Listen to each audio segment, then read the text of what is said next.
Hi! Hello everyone! Gawa ako ng aking 2-in-1. 2-in-1 kasi sabaw at ulam. Yan. Ito na kumukulong tubig. Nilagyan ko lang konting chop na garlic at luya. Tapos itong gulay. Tapos isang kutsaritang pork broth lang. Para may konting lasa lang. Tapos, hindi ko nalagyan ng asin. May lasa naman yung isang kutsaritang broth. Tapos, isang patak lang na mantika. Siguro kalahating teaspoon or kulang-kulang pa. Para medyo malambot ang aking gulay. May gulay kasi na kapag walang konting mantika, maano siya, parang, ano ba siya, makunat.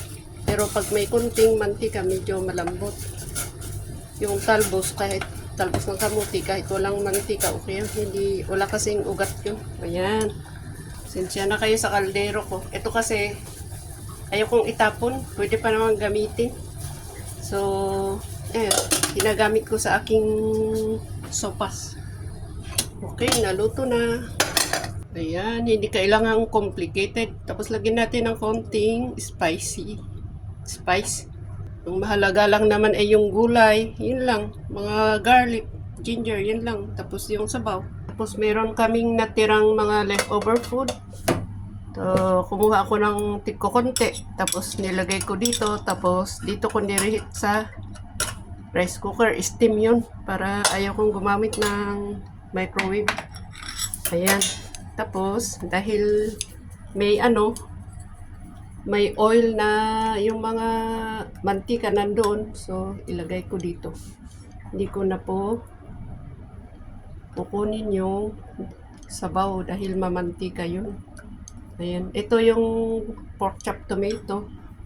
Kunti lang kinuha ko. Ayan, pwedeng kunin yung kamatis pero okay na to. Ayan, tingnan nyo yung mantika. May mantika, ayoko yun. So ayan, ganyan lang siya. Hindi masarap sabaw. Tingnan natin yung ating soup. Sarap.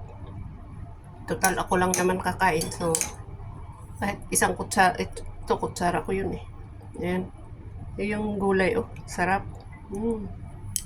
Sa iba, ito lang sapat na pagkain nila. Pero ako, hindi pwede. Kailangan may kanin. Pwedeng walang kanin. Kailangan may kanin kahit konti. Pero isang bowl na to. Ayan. Hindi ko na nilagyan ito ng asin dahil ito may natural na salt.